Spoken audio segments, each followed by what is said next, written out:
We're now 2 days removed from Leon Edwards versus Belal Muhammad, UFC Vegas 21. Another event where you're marred back-to-back weeks with weird endings. We'll start from the main event itself. Leon Edwards against Belal Muhammad ended in the second round. Was it 18 seconds into the second round? Something like that, where Leon Edwards poked the crap out of Belal Muhammad's eye. Initially, when I was watching it, I thought he was BSing because he got poked. There was like a slight delay, and then he like shot his head back and then went down. And I was like, "Oh, get the hell up, you wuss!" And then he started crying, and I was like, "He's really selling this." And then he showed his eye. I'm like, "Oh no, he got pretty jacked up," which sucked because it sucks for both guys. Yeah, hardcore. We'll get into. I'll kind of dive into it too, but. Unfortunate ending because the first round looked good for Leon. Belal had like a little bit of time where you had him in the clinch, but Leon looked pretty crisp for someone that had not fought in about a year and a half or so. What were your initial reactions to the very brief fight that was the main event? I mean, I thought round one, they were both kind of warming up. Belal is also one of those guys that he takes a couple of rounds to kind of get into the swing of things. And I think Leon, he says that there was no ring rust or anything like that, and I could definitely agree with him. I definitely think that first round was a warm up for him, though. But going into the second, man, I can see why the guy's ranked where he's ranked, And if that fight had continued 5 rounds, I don't even know if it would have gone 5 rounds at the pace Leon was looking to try to set. It's very possible we may have seen a KO at some point. Because he's not a joke, man. Those hits are huge. Those swings are massive, and Belal looked timid. It looked like he was concerned for most of it. At least that's my impression. He's not the same. He wasn't the same Belal that we had seen fight before, where he's the one being aggressive. He's the one trying to control the center. So it sucks, man, because I would have loved to have seen an actual conclusion to that fight. And yeah, as far as the eye poke goes, that was because he had been warned previously, because that was the second time he put his fingers out like that. And it's interesting because the ESPN commentators were talking about it after the fight, and there was this one guy on the panel who was making up a defense for Leon, saying that, he's a tall guy, he's a long guy, he needs to be able to do this with his fingers to be able to maximize his reach. I'm like, what are you saying, dude? Like, it makes no sense. And Mike Chiesa is sitting right next to him, and he's looking at him like with his eyes all squinty, like, you need to stop talking, bro. Like, you're completely off base here. There's never a reason for you to be, like this with your hands. If you're up here, I can see that. But this is, what are you doing? It was a complete accident. So I'm not trying to say that it was intentional. It obviously wasn't. That was nuts to see, dude, because the minute that they kind of cut close and you could see there was blood dripping out and stuff, I'm like, holy crap, dude, maybe he lost his eye. And there was even a point where I heard Belal saying he can't see. And that's where I was like, shit, like, that's not good, dude. That's not good at all. I don't know. Yeah, it was a gruesome one on the second watch when I got the slower replay, because when it happened, I didn't really see if he actually got him or if he got the eye at all. And then when it showed again, I'm like, oh, dude, he like went inside his eye. That was brutal.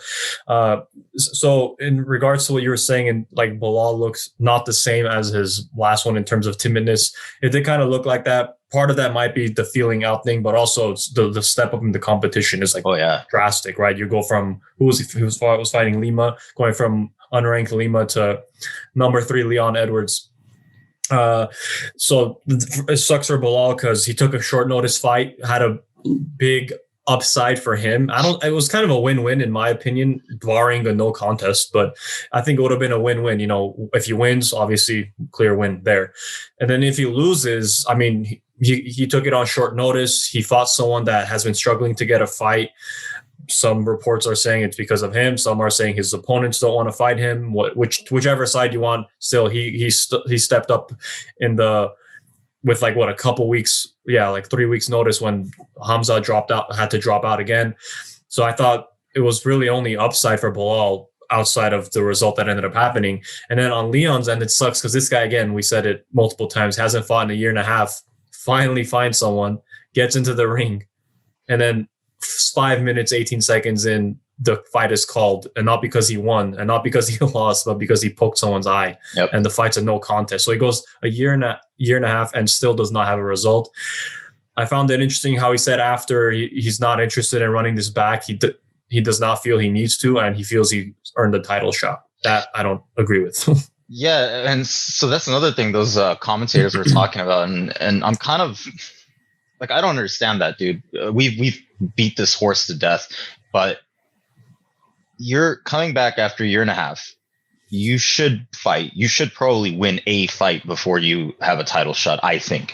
You know, the same concept with Masvidal fighting Usman. Like, you don't deserve that.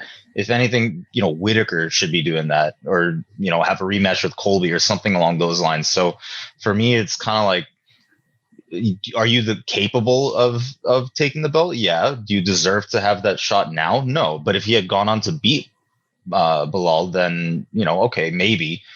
But I don't know. It's such a weird thing to me. I don't understand why it's leapfrogging. It's the same thing that, you know, that Masvidal is basically doing. I see no reason why Masvidal gets to leapfrog all these other guys in the division and go straight for that title shot. So I don't know. I have no idea, man.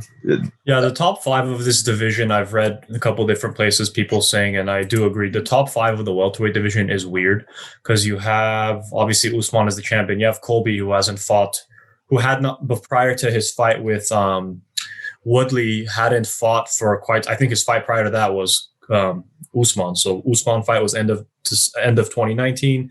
He fought Woodley sometime in 2020. Hasn't done anything else since. Then you have Gilbert Burns as number 2. Burns fought Usman, lost. Okay. Then you have Leon Edwards, like we said, hasn't fought in a long time. Then you have Masvidal. Masvidal's number 4. He hasn't fought since July of last year, and it was against Usman, and now his next fight might again be against Usman, possibly more than a year after he fought Usman already. And then you have Stephen Thompson. Stephen Thompson fought Jeff Neal, was it December, I think, of 2020, something like that, November, December. He beat him, but then he got hurt, so he's been on the shelf so far. Granted, at least to Stephen Thompson's credit, he called out Colby Covington. He's called out Colby Covington, and he's also said, look, if these guys aren't fighting, I'll fight Usman. So he's at least a little bit more active on that front. Then that's your top 5 right there. It's weird. Colby's not fighting anyone. Burns just lost. Leon just poked someone's eye out. Masvidal's not really doing anything either. He's just waiting on Usman, it seems. And then you have Thompson. It's weird situation up there because it's like, okay, well, so what do you do here? And again, like you were mentioning, let's say Leon were to have won. Okay, he beat Belal Muhammad. I don't know if that victory would have warranted a title shot. I know you weren't exactly sold on that 100% either, but it's like you fought a guy on short notice after a year and a half off. I can see the 14th ranked guy. It's a little bit more so than him getting a no contest and then still saying after that, yeah, you know, I think I deserve a shot. No. Again, had he won, you have a little bit more of a leg to stand on, but the fight didn't end because of a victory. The fight ended because you poked him. So this division, Leon, I think, ended the night with more no questions answered, just more of the same questions still up in the air. At this point, I think Leon and Colby should fight because I mean Colby ducked Leon the last time around when it was being discussed, and we've said that was a mistake. You know, he should have taken that fight. I think this opens up an opportunity. Both fighters are fresh. Leon didn't take any damage. Colby should be fresh.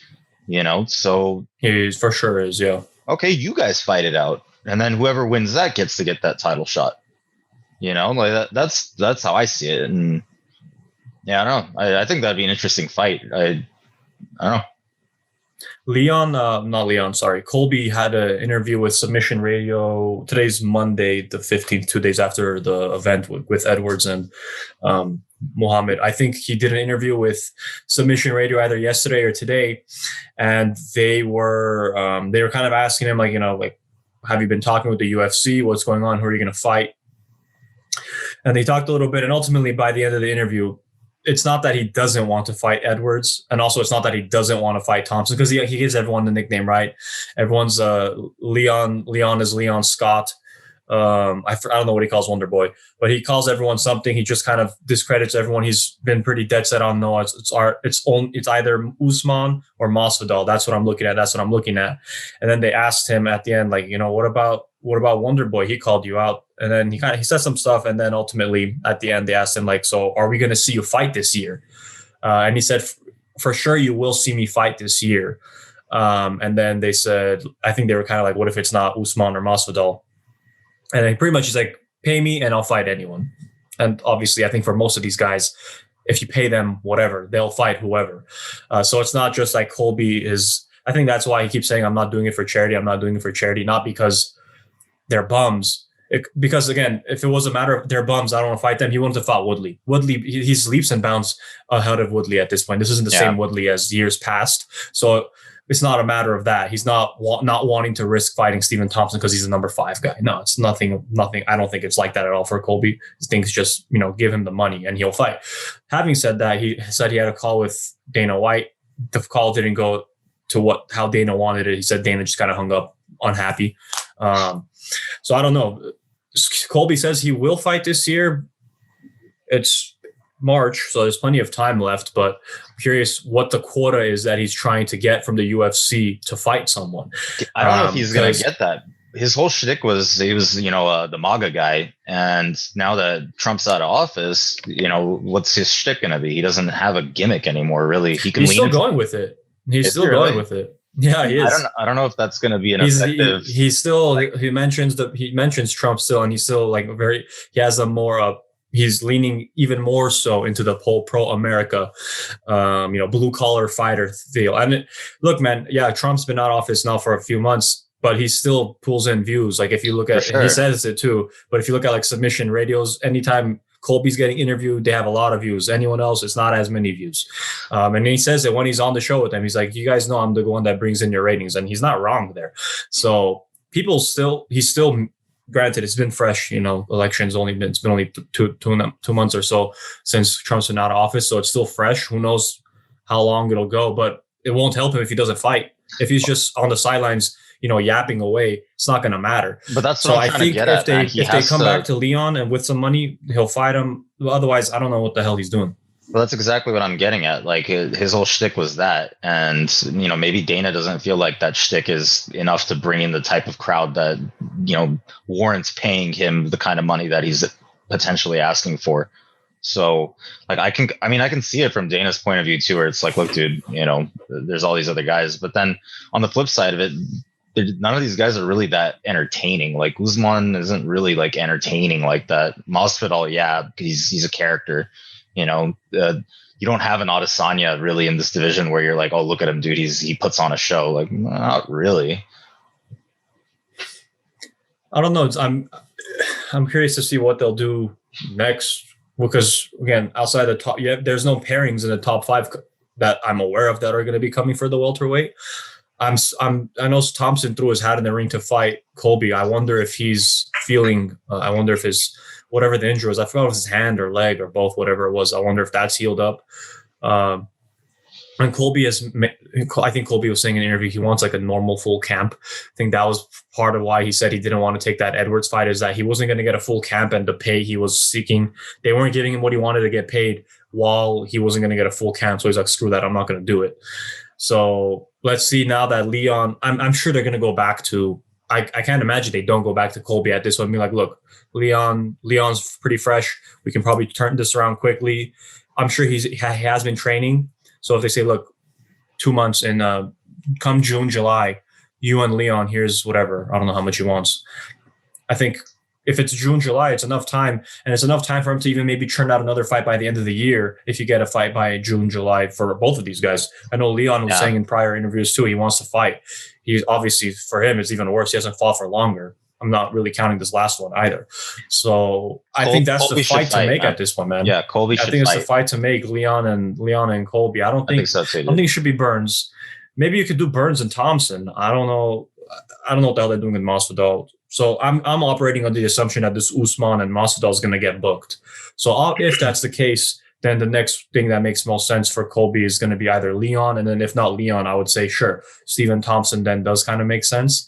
But I don't know if that's being looked at. Not even necessarily from Colby's vantage, but from the UFC. I don't know if the UFC is even looking at that yet. I think they would maybe rather see him fight Leon, or I'm sure they would have been happy with having him fight maybe Masvidal some time ago, but I don't know. They've been pretty mum on it ever since we did that video about, hey, is it going to be Usman and Masvidal? And Masvidal also put out a video on his own official YouTube alluding to them being him and Masvidal fighting, him and Usman in September. And then after that, Usman's manager Ali says, nope, that's not happening. Like, it's not a done deal. And ever since that, there's been no word on it. So I don't even know if that's an official thing or not. I haven't read anywhere else any hints or anything. So I guess we'll just have to kind of wait and see with this division what the heck's going on. It's a little bit of a weird gray area they're in, but that's where they are right now.